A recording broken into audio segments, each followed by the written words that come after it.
할렐루야. 우리 옆 사람한테 하나님의 은혜로 여기까지 왔습니다. 아멘. 여러분 1년이 몇 주인 줄 아세요?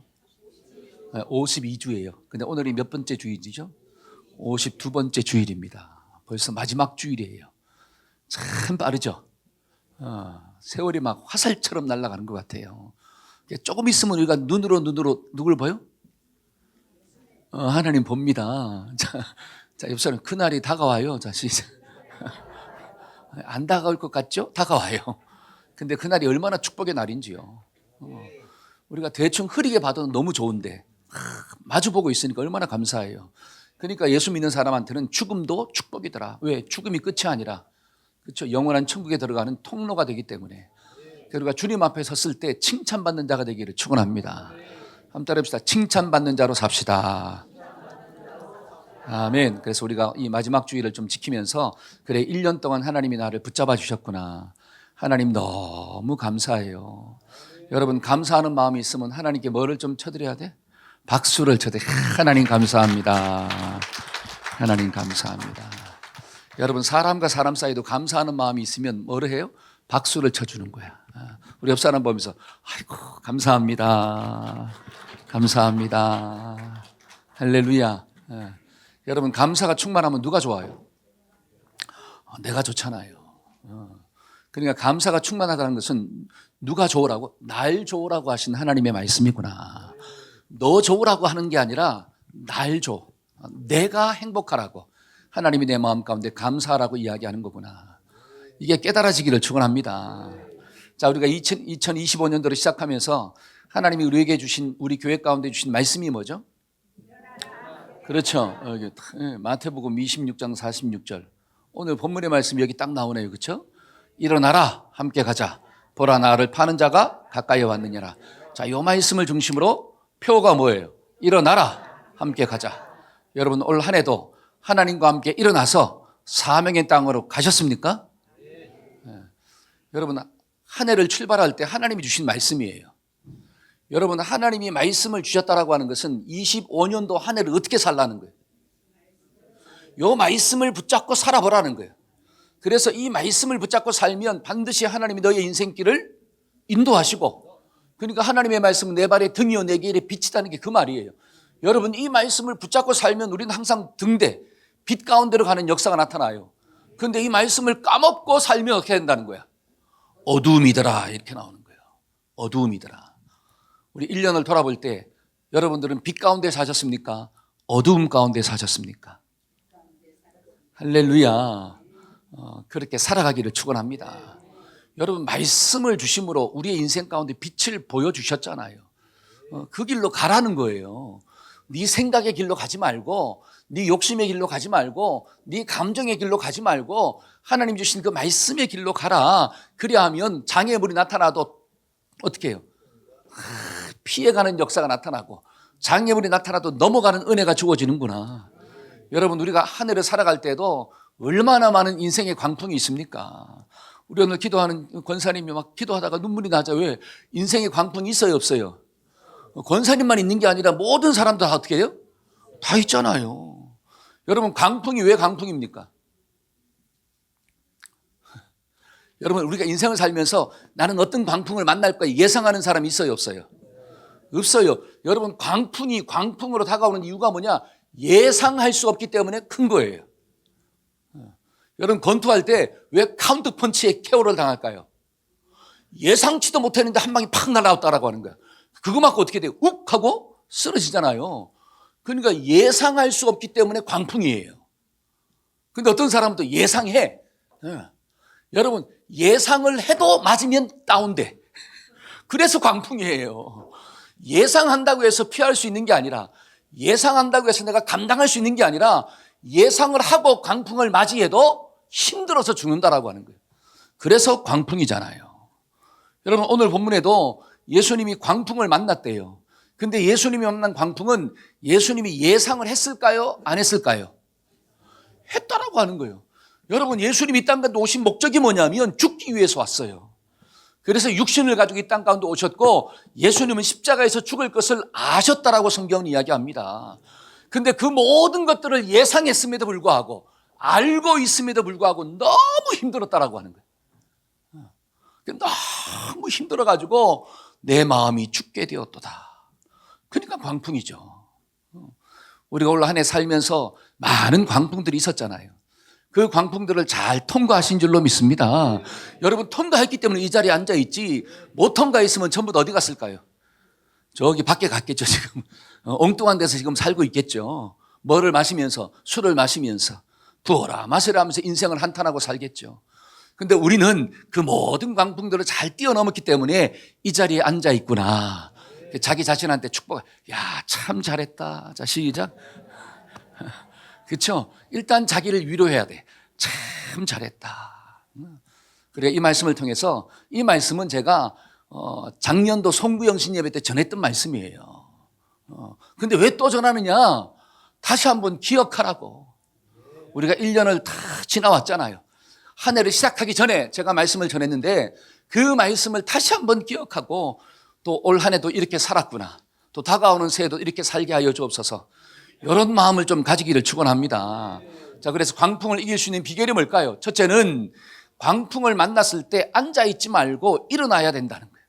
한번 따라해보세요. 일어나야 이깁니다. 시작. 뭐 해야 이겨요? 일어나야 이긴대요. 여러분 광풍을 만났을 때 앉아있으면 누워있으면 포기하고 있으면 그 어떤 광풍도 이길 수가 없다라고 하는 거예요. 어떤 광풍을 만나도 우리는 뭐 하자? 일어나자라고 하는, 일어나자. 한번 따라해봅시다. 일어나자. 자, 예수님의 처한 환경이 어때요? 오늘 본문에 있는 말씀을 보니까 37절과 38절이에요. 한번 읽어봅시다. 자, 시작. 베드로와 세베대의 두 아들을 데리고 가실새 고민하고 슬퍼하사 이에 말씀하시되 내 마음이 매우 고민하여 죽게 되었으니 너희는 여기 머물러 나와 함께 깨어있으라 하시고. 자, 예수님의 마음이 어떠하다고 이야기합니까? 고민하고 슬퍼하사. 예수님의 마음 가운데 고민이 충만한 거예요. 슬픔이 충만했습니다. 그래서 고민과 슬픔이 충만하니까 어떻게 되었도다? 죽게 되었도다. 죽게 되었도다. 여러분 마음이 죽고 싶어요. 여러분 이런 상태에 있으면 뭔가를 하고 싶은 마음이 생각이 들까요? 아니면 아무것도 하기 싫을까요? 여러분 사명을 감당하고 싶은 마음이 생길까요? 아니면 포기하고 싶을까요? 여러분 내 마음이 심히 괴로워 죽게 생겼는데 사랑하고 싶은 마음이 생길까요? 아니면 확 죽어버릴까요? 아니 지금 내 코도 석자인데 내 마음도 힘들어 죽겠는데 누구를 사랑하고 누구를 용서하냐라고 하는 거예요. 나를 바라볼 때 내가 힘들어 죽겠는데. 그러니까 마음이 어떻게 해요? 광풍이 임하면 내가 죽고 싶어요. 모든 것들을 포기하고 싶은 생각이 든다라고 하는 거예요. 여러분 그때 그냥 앉아있으면 죽어요. 한번 때려서 앉아있으면 죽는다. 그러니까 안 죽으려면 어떻게 해야 된다는 거예요? 일어나야 된다는 거예요. 아무리 힘들어도 하늘을 바라보면 살 소망이 생기는데 자꾸 주변을 바라보면 그냥 죽자 끝내자 못한다 괴롭다. 그러니까 진짜 그렇게 되어버린 역사가 나타나요. 그러니까 사람들이 자꾸 힘들면 멍 때리잖아. 그렇죠? 여기도 멍 때리시는 분들이 있는 거야. 멍 때린다는 게 뭐예요? 멍하니 그냥 있는 거야. 그래서 어떤 사람은 불을 보고 있어. 그걸 뭐라 그래요? 불멍. 불멍하고 있다. 그 다음에 구름을 보고 있어. 무슨 멍? 구름멍. 그냥 붙이면 돼. TV 보고 있어. 무슨 멍? TV멍. 멍 때리고 있는 게 그냥. 아무런 생각이 없어. 왜? 고민이 충만하니까. 여러분 그때 저와 여러분들이 마음이 일어나야 됩니다. 그래서 오늘도 말씀이 일어나라. 함께 가자. 경인아 일어나라. 재홍아 일어나라. 그렇죠? 미영아 일어나라. 주님이 말씀하신다라고 하는 사실. 승희야 일어나라 이렇게 말씀하시잖아요. 그럼 어떻게 해야 돼? 내 낙심했던 마음들이 어떻게 일어나는 역사가 좀 있어야 돼요. 그래야지 사는 거구나. 근데 힘들다고 마음이 괴롭다고 슬픔이 충만하다고 못 살겠다고 그냥 누워있으면 그냥 그대로 살다가 끝나는 역사가 나타나는 거구나. 제가 이 말씀을 다시 한번 묵상하다가 왜 우리가 절망의 때 일어나야 할까요? 여러분 일어나지 않으면 죽기 때문에 그래요. 일어나지 않으면 망합니다. 그래서 성경은 뭐라고 하느냐? 힘들 때 일어나라는 거예요. 그냥 그 자리에 앉아 있으면 문제가 해결되는 게 아니라 너는 그 문제 가운데 빠져 죽게 된다라고 하는 사실이에요. 그러니까 일어납시다. 자기를 향해서 한번 이야기합시다. 일어나자. 할렐루야. 근데 일어나려면 마음이 좀 일어나야 되잖아요. 일어나려면 어떻게 해야 되느냐? 오늘도 예수님을 보니까 두 가지가 있더라는 거예요. 두 가지 방법으로 예수님은 일어났어요. 첫째는 뭐냐? 기도할 때 일어날 수 있다는 거예요. 한번 따라서 기도할 때 일어날 수 있습니다. 그러니까 본문에 있는 말씀을 보니까 예수님은 마음이 힘들고 괴로워 죽게 되었을 때 그냥 가만히 앉아 있는 게 아니라 하나님 앞에 나아가서 기도했더라. 그게 36절에 있는 말씀이에요. 자, 한번 읽어봅시다. 이에 시작. 이에 예수께서 제자들과 함께 겟셋마네 하는 곳에 이르러 제자들에게 이르시되 내가 거기 가서 기도할 동안에 너는 여기에 앉아 있으라. 그러니까 예수님이 마음이 힘들어 괴롭고 죽게 되었습니다. 근데 그냥 가만히 앉아 있는 게 아니라 겟셋마네라고 하는 동산으로 갔다는 거예요. 근데 그 동산은 어떤 동산이냐? 기도하는 동산이었어요. 그러니까 그 동산에서 뭐 했더라? 기도할 동안에. 그래서 저와 여러분들이 집에만 앉아 있지 말고 기도하는 장소로 가야 된다는 거예요. 여러분 집에 있을 때에도 기도하는 장소로 가야 돼. 그냥 소파에 앉아가지고 TV만 보지 말고 식탁에 앉아서 술만 마시지 말고 기도하는 장소로 가야 돼요. 그 집안에도 기도하는 장소가 있어지기를 축원합니다.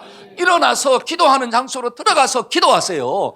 그러면 낙심한 마음이 일어나는 역사가 나타나는 거예요. 근데 기도하지 않냐고 가만히 앉아만 있어. 그러면 앉아있다가 끝나는 거예요. 더 이상의 소망은 없다라고 하는 사실. 하나님이 간섭할 수 있는 기회를 차단시켜버려. 하나님이 도와줄 수 있는 기회를 스스로 차단시켜버려. 그리고 하나님의 도우심을 바래. 그거는 거짓말이죠. 저와 여러분들이 기도하는 자리에 나가야지 하나님이 도와주실 줄로 믿습니다. 그러니까 예수님도 누가복음 22장 44절에 어떻게 기도했느냐? 예수께서 힘쓰고 애써 더욱 간절히 기도하시니 땀이 땅에 떨어지는데 뭐처럼 보였더라? 핏방울처럼 보였더라. 얼마나 간절히 기도했으면 이 모세혈관이 터졌다라고 하는 사실이에요. 여러분, 모세혈관이 터지니까 여기 피부 속에서 나오는 땀이 뭐로 바뀌었느냐? 피로 바뀌었다는 뜻이에요. 얼마나 속이 애탔으면, 애간장이 녹았으면. 저와 여러분들의 심령 가운데 그 애간장이 녹는데 미워하는 마음으로 애간장이 녹지 마시고, 분노하는 마음으로 애간장이 녹지 마시고, 염려하는 마음으로 애간장이 녹지 마시고, 기도하는 마음으로 애간장이 녹으시기를 축원합니다. 그래서 똑같이 땀 흘려도, 똑같이 눈물을 흘려도 어떤 눈물이냐가 결정되는 거예요. 하나님 앞에 정말 애간장을 끓여가면서 기도해 보셨습니까? 이게 중요한 거예요. 기도해야지 내 무너졌던 마음들이 회복되는 역사가 나타나는 거예요. 기도하지 않으면 절대로 회복될 수가 없습니다. 목사님 저도 기도해 봤는데요. 제가 묻고 싶어요. 얼마나 기도했는지. 얼마나 기도했는지. 여러분, 세상에 돈도 벌려면 1년 열심히 일해가지고 돈 법니까? 여러분, 회사에서 1년 열심히 일했다고 승진합니까? 1년 죽으라고 일했다고 해서 알아줍니까? 아니잖아요. 여러분, 공부 1년 바짝 했다고 해서 성적이 막 전교 1등 합니까? 만약에 그렇게 한다면 하죠. 1년 못 하겠어요? 목사님 못 하겠는데요? 이런 사람도 있겠지만. 아니 1년 바짝 해가지고 전교 1등 한다 그러면 하죠. 근데 1년 해도 안 돼. 그렇죠? 우리 자녀들 보니까 1년 하면 돼요? 1년 학원 보냈더니만 잘 됩니까? 2년 해도 돼요? 3년 해도 돼요? 안 된다고 포기해버리면 더 안 되죠. 그럼에도 불구하고 꾸준히 하는, 언제까지? 될 때까지. 성경에도 나오잖아요. 기도하는데 언제까지 하느냐? 하나님의 응답의 사인이 올 때까지. 엘리야가 기도할 때 저기 멀리서 하나님의 그 쌓인 손바닥만한 구름이 보일 때까지 무릎과 무릎 사이에 고개를 쳐박고 하나님께 간절히 기도했더라. 저와 여러분들이 언제까지 기도하느냐? 응답의 사인이 올 때까지 기도해야 돼요. 근데 응답의 사인은 사람마다 달라요. 어떤 사람은 빨리 오기도 하고 어떤 사람은 늦게 오기도 합니다. 중요한 것은 응답의 사인은 누가 주시느냐? 하나님이 주시는 거예요. 그러니까 하나님이 응답하실 때까지, 그러려면 저와 여러분들의 삶도 바뀌어야 돼요. 나의 삶의 자세가 바뀌지 않는데 기도만 한다고 응답이 주어집니까? 한번 따라해보자. 천만의 말씀, 만만의 콩떡이에요. 여러분 기도 시간이 오래됨에도 불구하고 응답이 없어요. 그럼 무슨 사인이냐? 야, 네가 좀 바뀌어라. 하나님의 응답을 받아들일 수 있는 그릇을 좀 가져라. 그래야지 응답이 부어지지. 근데 응답을 받을 수 있는 그릇도 갖추지 않았는데 응답만 달라 그래요. 그러면 그 응답이 나에게 저주가 될 수가 있는 거예요. 그러니까 저와 여러분들이 하나님 앞에서 우리의 인격이 바뀌기를 축원합니다. 그러니까 기도할 때 뭐도 바뀌느냐? 인격도 바뀌는 역사가 나타나요. 기도할 때 자기를 돌아보는 은혜가 주어지는 거예요. 그러니까 고난당할 때 너희가 뭐 하느냐? 기도해라. 한번 때려서 고난당하는 자가 있느냐? 저는 기도할 것이요. 아멘. 아무것도 염려하지 말고 오직 모든 일에 기도와 간구로 너희 구할 것을 감사함으로 하나님께 아뢰라. 그러면 하나님의 응답이 우리의 생각을 지켜주신다. 여러분 시편 46편에 하나님은 우리의 피난처가 되신다. 우리의 힘이 되신다. 환난 날에 만날 큰 뭐가 되신다? 도움이 되신다. 저와 여러분들이 어려움 만났을 때 기도하면 하나님은 반드시 도와주실 줄로 믿습니다. 하나님은 나를 만들어 가시는 거예요. 여러분 기도하다가 누구를 보느냐? 자기를 보는 거예요. 한때 기도하다가 자신을 봐야 합니다. 시작. 기도하다가 자기를 보는 거예요. 기도하다가 자기의 연약함이 보여지는 거예요. 그래서 그 연약함을 가지고 하나님께 붙잡고 기도하는 거예요. 그러니까 성령이 임해가지고 어떻게 합니까? 나를 강하게 만들어 가시잖아요. 내가 강해지니까 환경을 바꾸는 힘이 주어지더라는 거예요. 그러니까 힘으로도 안 되고 능으로도 안 되는 거예요. 오직 누구의 신으로? 하나님의 신으로 가능하다. 저와 여러분들이 기도하다가 하나님의 은혜를 받고 사는 놀라운 복이 임하기를 축원합니다. 여러분 바울과 실라도 매를 맞고 감옥에 갔잖아요. 여러분 감옥 갔을 때 뭐 했습니까? 기도했잖아요. 원망하지 않고 불평하지 않고 간절한 심정으로 기도했어요. 찬송했습니다. 그랬더니 옥문이 막 열리는 역사가 나타나요. 더 나아가서 옥문이 열렸다는 게 중요한 게 아니라 그 간수가 구원받는 은혜가 주어졌다는 거예요. 사람이 구원받았다는 거예요. 뭐 하니까? 고난 속에서도 하나님을 바라보고 기도하니까 사람이 구원받는 역사가 나타났어요. 이게 저는 더 큰 기적이에요. 옥문이 열린 건 기적조차에도 들어가지도 않습니다. 옥문이 열리면 뭐 할 거예요? 그거 자체가 표적입니까? 그것 자체가 기적입니까? 아무것도 아니에요, 그거는. 근데 그걸 통해서 사람이 예수 믿고 구원받는 역사가 나타났다라고 하는 거예요.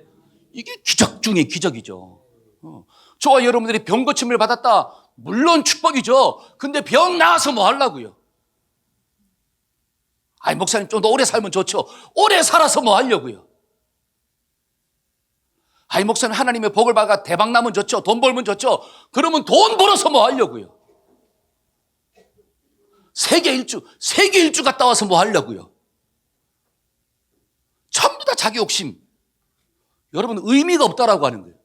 저는 여러분들이 하나님의 복을 받아서 그 복을 통하여 다른 사람이 살고 다른 사람이 회복되는 역사가 일어나기를 축원합니다.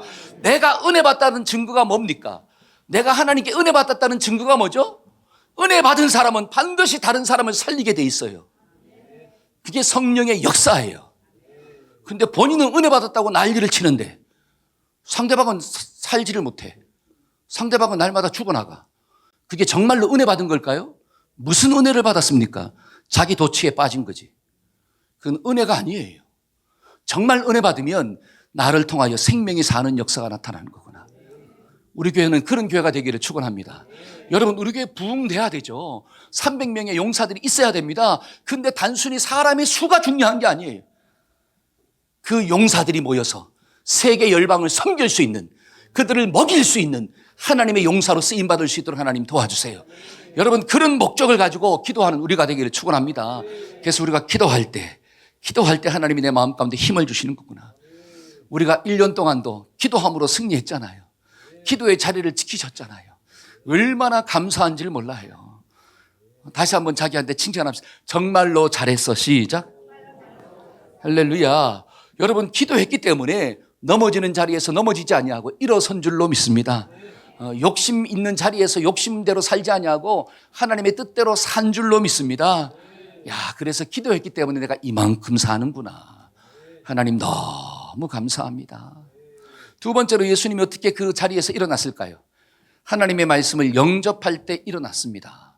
자, 39절 한번 볼까요? 39절. 조금 나아가사, 자 시작. 조금 나아가서 얼굴을 땅에 대시고 엎드려 기도하여 이르시되 내 아버지여 만일 할만하시거든 이 잔을 내게서 지나가게 하옵소서. 그러나 나의 원대로 마옵시고 아버지의 원대로 하옵소서. 자, 예수님이 기도합니다. 근데 뭐라고 기도하느냐? 하나님 이 잔을 좀 지나가게 하여 주세요. 지기 싫다는 거잖아요. 힘들어요. 하나님 너무 힘들어요. 왜? 예수님도 육신을 가지고 있기 때문에. 근데 뒤에 보니까 나의 원대로 마옵시고 아버지의 원대로 하옵소서. 여러분 이 말이 뭐예요? 나의 뜻대로 마시고 하나님의 뜻대로 해달라. 내 욕심과 생각과 감정대로 반응하지 않게 하시고 하나님의 그 말씀을 붙잡고 반응할 수 있도록 도와주세요. 여러분 이게 무슨 의미냐면 주인이 바뀌었다는 뜻이에요. 함따라서 나는 주인이 바뀐 사람입니다. 시작. 뭐가 바뀌었어요? 나는 주인이 바뀐 사람이에요. 그 나를 다스리는 존재가 누구냐? 하나님이야.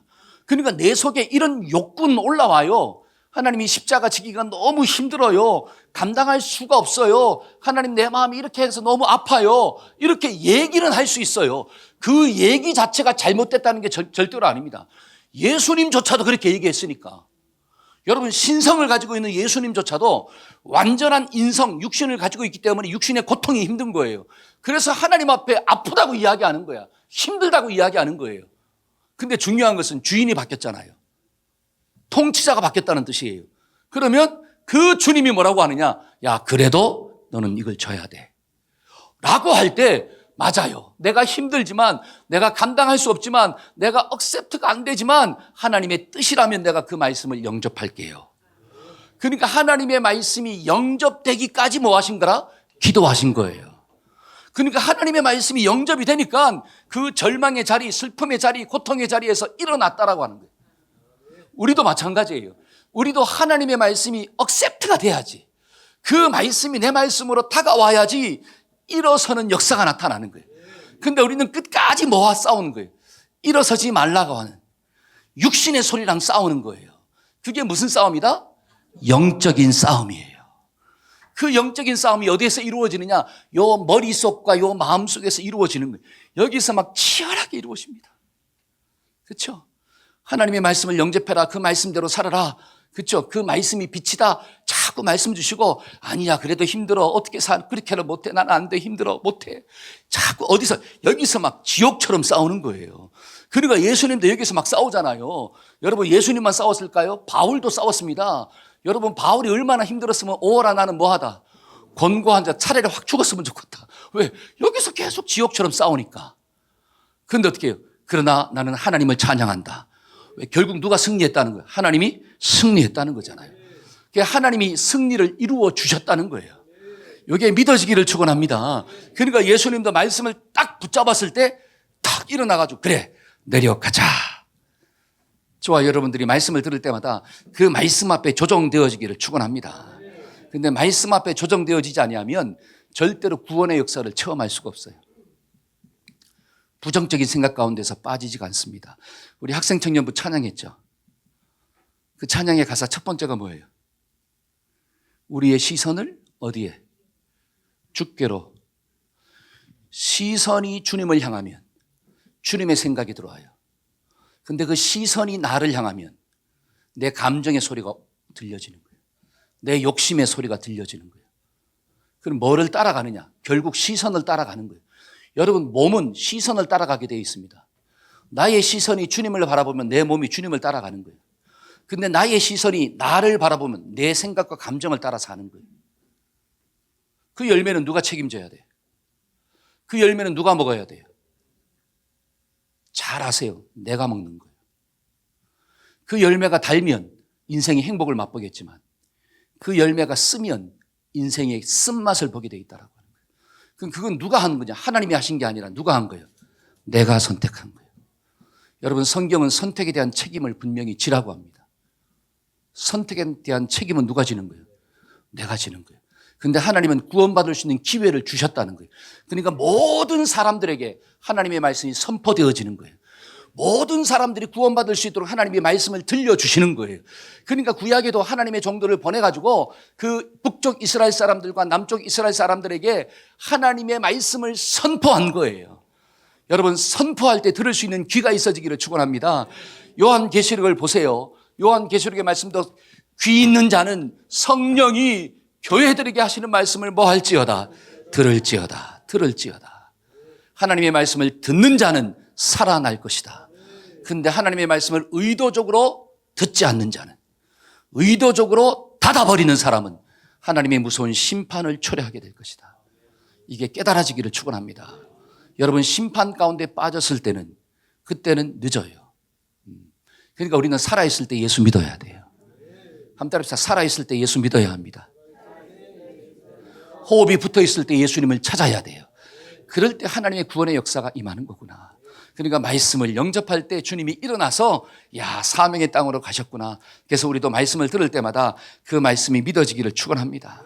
아멘, 아멘. 여러분, 시편 107편 20절에 있는 말씀을 보면 이런 말씀이 있어요. 그가 그의 말씀을 보내요. 그들을 고치시고 위험에서 건지셨도다. 뭐를 보내요? 말씀을 보내어서 고쳐주시고 말씀을 보내어서 위험 가운데서 건져주셨도다.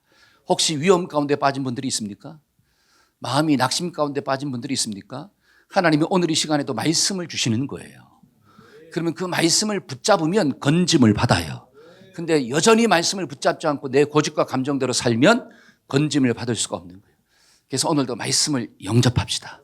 한번 따라합시다. 말씀을 영접하겠습니다. 아멘. 그 두 번째로 어떻게 하면 광풍을 이길 수가 있을까요? 자, 첫째는 일어나야 된다 그랬어. 일어나자.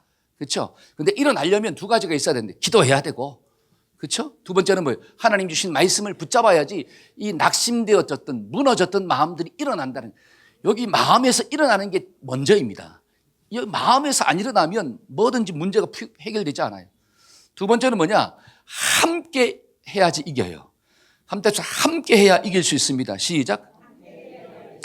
자, 46절 말씀이잖아요. 일어나라. 자, 시작. 일어나라. 함께 가자. 나를 파는 자가 가까이 왔느니라. 자, 함께 가자. 주님도 누구랑 가자? 함께 가자. 이렇게 나와요. 혼자 가신 게 아니라 함께 가셨어요. 그러면 구체적으로 누구랑 함께 했느냐? 첫째는 하나님과 함께 했어요. 함께해서 하나님과 함께 가야 합니다. 시작. 그게 누가복음 22장 43절에 있는 말씀이에요. 천사가, 다 같이 시작. 천사가 하늘로부터 예수께 나타나 힘을 더하. 자, 기도하는데 천사가 나타났대요. 그 천사가 예수님 기도하는 모습 보시고 힘을 더하여 주었더라. 그러니까 천사가 도와줬다라고 하는 것은 하나님이 도와줬다, 이렇게 나오는 거예요. 하나님이 예수님과 함께 하였더라. 여러분, 마음이 무너질 때, 절망의 자리, 고통의 자리, 그 죽음의 자리에서 누가 함께 하느냐가 너무 중요합니다. 하나님이 함께 해야 돼요. 그래야 살아요. 여러분들은 마음이 힘들 때 누가 여러분 옆에 있습니까? 사탄이 싹 와서 사탄이가 함께 합니까? 아니면 하나님이 나와 함께 하십니까? 이게 중요한 거예요. 예수님은 그 고난의 자리에서 하나님과 함께 하였더라. 여러분, 성경을 보니까 모세도 하나님의 부름을 받잖아요. 그렇죠? 호렙산에서 하나님의 부름을 받아요. 그때 모세의 마음 가운데 두려움이 있어요. 왜? 애굽으로 가면 죽는다고 생각해. 왜? 바로가 나를 죽이려고 하니까. 그러니까 안 간다 그러잖아요. 보낼 만한 사람을 보내라 그러잖아요. 그때 하나님께서 뭐라고 이야기합니까? 내가 너와 함께 갈 거야. 너는 혼자 가는 게 아니라 내가 너랑 함께 할 거야. 그 상징적인 표현으로 뭐를 가졌더라 이렇게 나오냐? 출애굽기 4장 20절이에요. 모세가, 자 시작. 모세가 그의 아내들을 나귀에 태우고 애굽으로 돌아가는데 모세가 하나님의 지팡이를 손에, 할렐루야, 하나님의 지팡이를 손에 딱 잡았더라. 여러분, 이건 다른 말로 하나님이 특별한 지팡이를 제작해 주었다, 이런 의미가 아니에요. 여러분, 목자들은 원래 지팡이를 가지고 있어요. 그렇죠? 그 지팡이가 목자의 인생입니다. 인생. 근데 그 목자의 지팡이였던 모세의 지팡이가 이제는 누구의 지팡이가 됐다는 거예요? 하나님의 지팡이. 이제부터는 내가 너와 함께 할 거야. 이거를 보여주시는 거예요. 그러니까 모세는 혼자 간 게 아니라 누구랑 같이 갔더라? 하나님과 같이. 그러니까 담대함이 있는 거예요. 여러분, 혹시 가는데 어려움이 있습니까? 어느 지역을 가는데 어려움이 있나요? 그때 나는 지금 누구랑 걸어가고 있구나? 하나님과 함께 걸어가고 있다. 여러분, 남편들이 집에 들어갈 때 혹시 어려움이 있나요? 집에 들어갈 때 누구랑 함께 가고 있어요? 하나님과 함께 들어간다. 아내들이 집에 들어가는데 혹시 괴로움이 있나요? 그럼 내가 지금 누구랑 함께 들어가는 거야? 하나님과 함께 들어간다. 혹시 직장 갈 때 막 스트레스가 충만합니까? 누가 꼴 보기 싫어요? 그 상사, 그쵸? 여러분들의 마음속에 막 이름이 떠오르죠? 그 상사. 근데 잘 보세요. 그때 누구랑 함께 간다? 하나님과 함께 간다. 하나님과 함께 가시기를 축원합니다. 그래야지 두려움이 떠나가는 역사가 나타나네요. 그래서 예수님의 이름이 뭐예요? 하나님의 이름이 무엇입니까? 임마누엘. 임마누엘. 내가 너와 함께 할 것이다. 우리 자신한테 한번 이야기합시다. 하나님이 나와 함께 하셔. 시작. 두려워하지 말자. 겁먹지 말자. 할렐루야. 여러분, 이 믿음을 가지고 있으니까 베드로도 그 대제사장 앞에서, 권력자들 앞에서 말합니다. 내가 너의 말을 듣는 게 옳은지, 하나님의 말씀을 듣는 게 옳은지 네가 한번 판단해봐라. 무서워하지 않아요. 왜? 하나님이 나와 함께 하시기 때문에.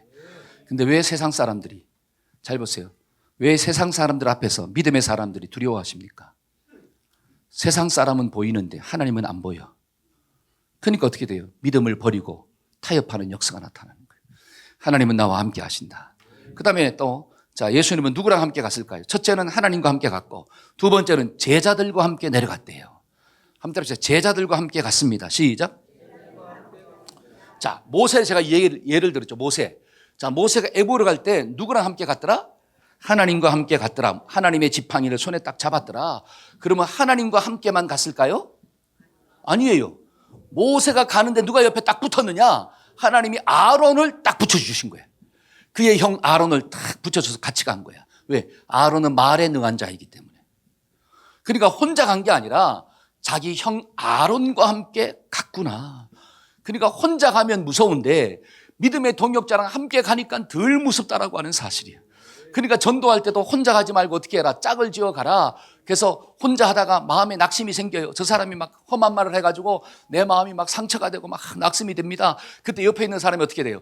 도와주는 거. 야, 그런 말 들을 때 감사하라 그러잖아. 야, 너 좀만 쉬고 있어. 내가 할게. 둘이 같이 가니까 힘이 나잖아요. 그러니까 하나님이 반드시 누구를 붙여주는구나? 동역자를 붙여주신다. 저와 여러분들의 심령 가운데 이런 은혜가 주어지기를 축원합니다. 나는 누구랑 간다? 동역자랑 간다. 그렇죠? 가정에서 남편의 동역자는 누가 돼야 되고, 아내가 돼야 되고, 아내의 동역자는 누가 되고, 남편이 되고, 부모의 동역자는 누가 되고, 막 자녀가 되고, 자녀의 동역자는 알기를 어떻게 알아요, 막 목자의 동역자는 누가 되고, 양들의 동역자가 누가 되고, 막 귀신같이 알아요. 근데 그대로 안 해. 동역자가 돼야 되는데. 근데 참 감사한 것은 여러분들이 저의 동역자가 되어주셔서 1년 동안 함께 믿음의 선한 싸움을 싸우게 되어서 너무 감사해요. 제가 여러분들한테 감사를 고백하는 거예요. 여러분 고맙습니다. 여러분 사랑합니다. 아멘. 네. 너무 감사해요. 왜? 믿음의 선한 동역자로 함께 걸어갈 수 있어서. 여러분 성경을 보니까 이런 말씀이 있어요. 전도서 4장 한번 봅시다. 두 사람이, 시작. 두 사람이 한 사람보다 나음은 그들이 수고함으로 좋은 상을 얻을 것입니다. 혹시 그들이 넘어지면 하나가 그 동물을 붙들어 일으키려니와 홀로 있어 넘어지고 붙들어 일으킬 자가 없는 자에게는 화가 있을 거예요. 잘 보세요. 두 사람이 한 사람보다 낫대요. 왜? 한 사람이 자빠지면 한 사람이 일으켜주니까. 그래서 동역자를 붙여주시는 거예요. 근데 지 잘났다고 혼자 잘났다고 생각하는 사람. 근데 가다가 자빠졌네? 근데 뭐 할 사람이 없어요? 이렇게 줄 사람이 없어. 그런 인생은 화로다. 이렇게 나와요. 그런 인생은 복받은 인생이 아니라 심판받고 저주받은 인생이구나. 과연 여러분들에게는 내가 넘어졌을 때 일으켜줄 동역자가 있습니까? 이게 중요한 거예요. 나에게는 정말 동역자가 있는가? 나의 연약함과 나의 부족함과 내가 넘어졌을 때 이렇게 세워줄 수 있는 동역자가 있는가? 그럼 다시 한번 물어볼게요. 여러분들은 그런 동역자가 되어주고 있습니까? 이거예요. 내가 그런 동역자를 원한다면 나도 그런 동역자가 어떻게 해야 돼? 되어줘야 돼요. 근데 그런 동역자는 원하면서 나는 그렇게 안 살아. 그러면 그런 사람은 평생 어떻게 사냐? 혼자 살 수밖에 없다라고 하는 거예요. 저와 여러분들이 정말 믿음의 좋은 동역자가 먼저 되어주기를 축원합니다. 여러분 그 본을 누가 보이셨느냐? 예수님이 보여주셨잖아요. 나 같은 죄인을 내가 의인 되었을 때 이 땅에 오신 게 아니라 내가 죄인 되었을 때 하나님이신 예수님이 이 땅 가운데 오셔서 나의 선한 목자가 되어주시고 나의 좋은 친구가 되어주셨구나. 그래서 함께 가자라고 말씀해 주셨구나. 그래서 은혜 받은 내가 이제는 나도 예수님처럼 좋은 동역자가 되어서 저 사람을 일으키고 함께 갈 수 있는 믿음의 동역자로 내가 살아야지. 말씀을 들을 때 이런 영적인 결단들이 있어지기를 축원합니다. 그래서 가정이 이런 가정 되기를 원하고 우리 교회가 이런 교회 되기를 축원합니다. 그래서 다가오는 새해도 이런 믿음의 거룩한 동역을 이루며 함께 가기를 소망합니다. 아멘. 세 번째로 우리가 광풍을 이길 수 있는 비결이 뭘까요? 사명을 감당할 때 이길 수가 있어요. 한번 따라해 봅시다. 사명을 감당할 때 이깁니다. 시작. 자, 일어나라 그랬잖아요. 예수님이 일어나라. 그리고 함께, 그렇죠. 함께. 그 다음에 가자. 이렇게 나와. 가자. 그렇죠. 근데 어디로 가자는 거예요? 나를 파는 자들이 있는 곳으로 가자. 이런 뜻이에요. 지금 저 밑에는 나를 팔려고 기다리는 사람이 있다는 거예요. 근데 그 소굴로 그들 가운데로 같이 어떻게 하자? 가자. 다른 말로 하면 하나님 주신 그 사명을 감당하는 자리로 가자. 근데 그 사명을 감당하는 자리가 어떤 자리냐? 형통의 자리가 아니라 불통의 자리야. 그 자리가 손해보는 자리야. 그 자리가 십자가를 지는 자리야. 그 자리가 내가 죽어야 하는 자리야. 그래서 그 자리에 어떻게 하자? 같이 가자. 우리는 같이 가자 그러면 어떻게 할 거예요? 혼자 가세요. 아니 그 자리가 축복의 자리도 아니고 말이야. 돈 버는 자리도 아니고 내가 높아지는 자리도 아닌데 뭐 굳이 그런 자리를 같이 가려고 하십니까? 그런 자리는 누가 가시고? 예수님이 가시고 나는 어떤 자리? 높아지는 자리, 편안한 자리, 축복받는 자리 그런 자리만 가기를 원해요. 근데 여러분 십자가가 없이는 부활이 없습니다. 십자가를 져야지 부활의 영광이 있는 거예요. 여러분 예를 들어서 여러분 부부 사이도 있잖아요. 이 조강지처를 버리지 말라 그러잖아요. 조강지처를 버리면 심리도 가서 어떻게 한다? 심리도 못 가서 발병 난대. 왜 조강지처를 버리지 말라 그래요? 여러분 조강지처는 고난을 함께 지나온 사람들이에요. 같이 배고팠고 같이 힘들었고 같이 울었고 같이 고생했어요. 근데 고생하고 드디어 이제 살만해. 근데 살만한데 누가 왔네? 세컨드가 들어왔네. 그래가지고 세컨드는 아름답고 이쁘고 날씬하고 조강지처는 하도 고생을 해가지고 얼굴에 주름도 많고 어떻게 못 먹어가지고 있잖아요. 부었고 여러분 못 먹으면 붓는데요. 그러니까 그 조강지처 버리고 세컨드 따라갔어. 그러면 심리도 못 가서 어떻게 된다는 거야? 발병 난다는 거예요. 발병 나. 왜? 그 세컨드는 결국 형통이 사라지면 어떻게 돼요? 너도 차버릴 거야. 근데 조강지처는 고난의 때를 함께 지나왔기 때문에 네가 아무리 힘들어도 안 차. 그거예요. 여러분 우리가 주님과 함께 십자가를 져야지 주님과 함께 부활의 영광도 들어갑니다. 근데 오늘날 성도들은 주님과 함께 십자가는 안 지고 뭐는 누리려고 그래요? 부활의 영광은 맛보려고 그래요. 책임은 안 감당하고 권세는 누리려고 하는 거야. 그런 일은 없어요. 성경에 그런 역사는 나타나지 않습니다. 대가를 지불할 때 그에 맞는 하나님께 권세도 허락하시는 거구나. 저와 여러분들이 정말 주님이 주신 그 사명의 자리에 가기를 축원합니다. 그래야지 이기는 역사가 나타나요. 여러분 성경을 보니까 믿음이 그렇게 좋았던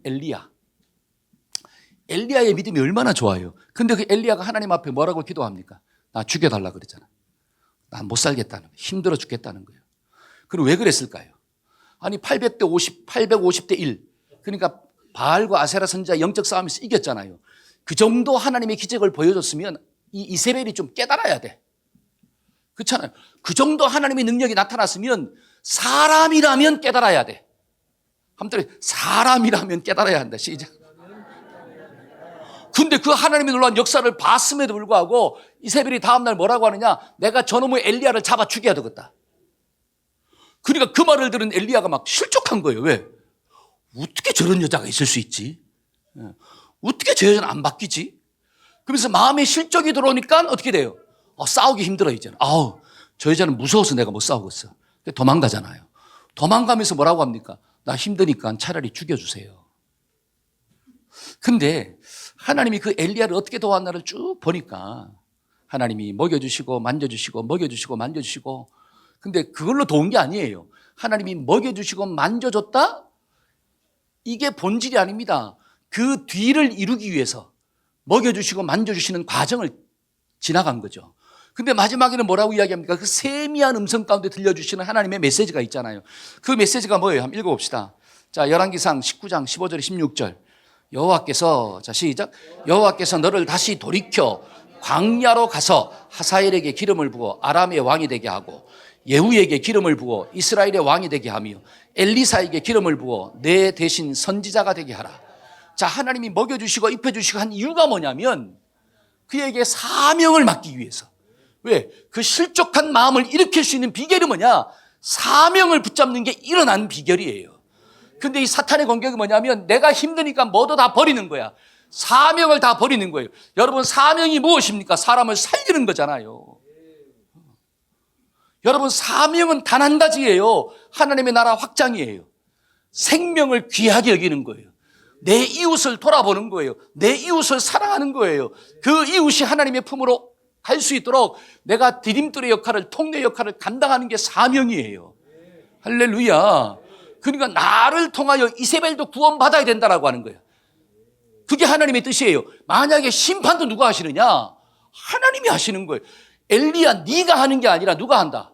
하나님이 하신다는 거예요. 그러니까 너는 하나님의 도구로서 생명을 살리는 그 사명을 감당해라.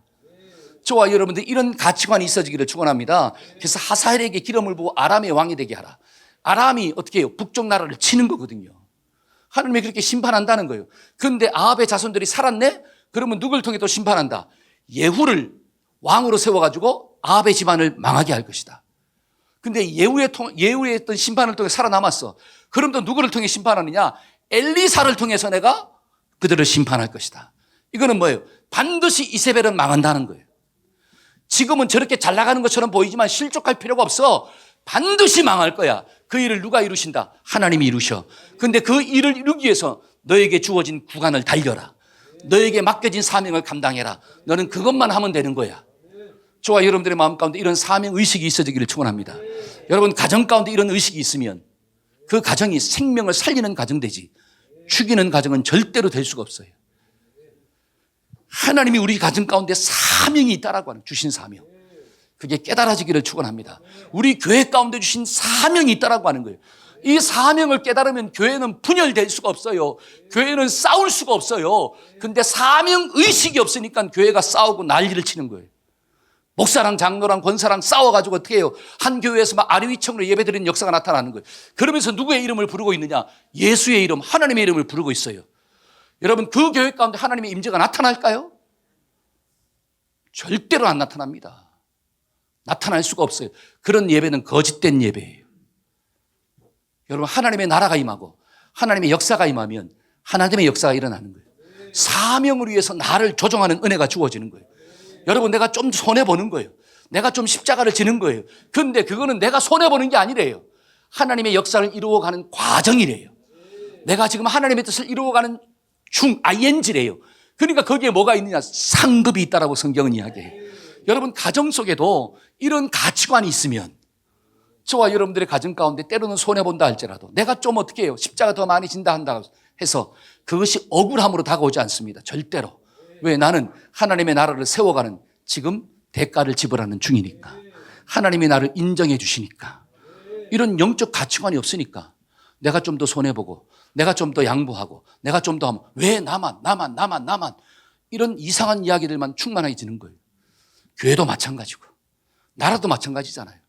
그러니까 하나님의 나라, 한번 하나님의 나라를 이루어가야 합니다. 시작. 우리 교회는 그런 교회가 되기를 축원합니다. 그래서 우리는 25년도 한 해 정말 하나님이 주신 사명을 먼저 생각했잖아요. 그래서 열심히 달려왔어요. 여러분들이 매달 드리는 씨앗 예물을 통해서 필리핀 지역에 우리가 교회를 세웠잖아요. 그리고 또 루마니아 지역에 거기는 교회를 세울 수가 없으니까. 왜? 이방인이 그 땅을 살 수가 없대요. 교회를 지을 수가 없어요. 그래서 우리가 매달 50만 원씩 헌금하면서 센터를, 월세를 내도록 해서 거기서 예배드리는 역사, 선교하는 역사를 이루잖아요. 이게 사명을 우선으로 달려온 우리들의 모습이었다라고 하는 거예요. 우리가 하나님께 또 받은 이 은혜를 감사해가지고 우크라이나 희망밥차 예물을 드리잖아요. 그 예물을 통해서 전쟁 가운데 고통당하는 자들에게 양식을 나누어주고 또 현지 목사를 세워가지고 그 목회자였던 생활비를 조금 부담해주면서 그 사명을 감당할 수 있도록 돕고 있잖아요. 이게 뭐예요? 하나님 나라를 위해서 저와 여러분들이 조금씩 손해보는 거예요. 우리의 대가를 지불하는 거예요. 그랬더니 하나님이 우리를 축복하셔서 우리의 직장도 가정도 우리의 삶의 터전도 지금까지 붙잡아 주신 줄로 믿습니다. 아멘. 사명을 감당하면 절대로 망하지 않아요. 여러분, 굴러가는 돌한테는 뭐가 안 껴요? 이끼가 끼질 않습니다. 근데 가만히 멈춰 있으니까 이끼가 끼는 거예요. 우리의 생각이 자기 생각으로 멈추지 않기를 축원합니다. 내 욕심으로 멈추지 마세요. 하나님의 사명으로 자꾸 돌아가세요. 그러면 거기에는 절대로 사탄이 낄 수가 없어. 여러분, 진화는 가요. 한때로 진화는 갈 수 있다. 시작. 진화는 갈 수 있어요. 그러나 그것이 내 머리에 들어와 가지고 묵상해서 둥지를 틀 수는 없습니다. 왜? 사명을 먼저 감당하니까. 근데 사명을 잃어버리면 그게 둥지를 터가지고 그게 내 집을 만들어. 그래서 그 인생이 불행한 인생으로 타락해버리는 거예요. 우리가 이 말씀을 꼭 기억하고 25년도 한 해도 이렇게 살았으니까 다가오는 새해도 이렇게 살기를 축원합니다. 저는 말씀의 결론을 맺고자 합니다. 일어나라, 함께 가자. 우리가 올 한 해 붙잡고 기도했던 표예요. 이 말씀대로 우리 모두가 살아서 너무너무 감사해요. 여기까지 온 것도 하나님의 은혜 중에 은혜인 줄로 믿습니다. 우리가 다가오는 새해도 기도함으로 좀 일어나고 하나님의 말씀을 붙잡음으로 좀 일어나고 혼자 일어나지 말고 함께 좀 일어나서 하나님 주신 사명을 끝까지 감당하는 우리 한 몸의 모든 지체가 되기를 축원합니다. 아멘. 우리 다 같이 일어나서 찬양합시다. 일어나라, 빛을 발하라. 우리는 주님의 백성입니다.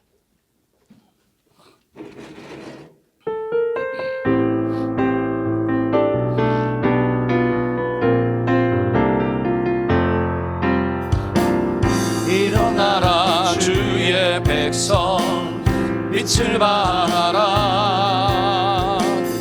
주가 너희의 영광으로 임하시리라. 일어나라, 주의 백성, 빛을 발하라. 주가 너희의 영광으로 임하시리라. 세상이 어둠 속에 헤매고 있지만 주가 너와 함께 계셔 회복을 면하리라. 일어나라, 빛을 발하라. 만 백성이 너의 빛을 보고 사방에서 나오네. 일어나라, 빛을 발하라. 만 백성이 자유함을 얻어 기뻐하는 도다. 온 세상이 어둠 속에 헤매고 있지만 주가 너와 함께 계셔 회복을 능하노라. 일어나라, 빛을 발하라. 난 백성이 너의 빛을 보고 사방에서 나오네. 일어나라, 빛을 발하라. 난 백성이 자유함을 열어 기뻐하리로다. 아멘. 우리 가슴에 손을 얹고 한번 기도받읍시다. 하나님, 올 한 해도 하나님의 은혜 가운데 일어나서 주님과 함께 믿음의 동역자들과 함께 사명의 땅으로 갈 수 있도록 인도해 주신 것 감사합니다. 때로는 가다가 넘어질 때도 있고 부족할 때도 있었습니다. 그러나 하나님의 은혜로 여기까지 온 줄로 믿사오니 하나님 앞으로도 동일하게 붙잡아 주시고 하나님 지켜 주시옵소서. 하나님, 온 세상의 어둠 속에 헤맨다 할지라도 우리가 하나님의 자녀로서 우리는 빛의 빛 가운데 거하는 자녀들이 될 수 있도록 도와주시고 하나님의 말씀의 통치를 받는 복된 자손들이 다 될 수 있도록 주님 역사하여 주시옵소서. 지금은 우리 주 예수 그리스도의 무한하신 은혜와 하나님 아버지의 극진하신 사랑과 성령님의 교통하심의 역사가 하나님의 은혜 가운데 일평생 통치받으며 살고자 결단하는 우리 사랑하는 자녀들과 가정들과 직장들과 삶의 터전 가운데 지금부터 영원토록 함께 하시기를 간절히 축원하옵나이다. 아멘.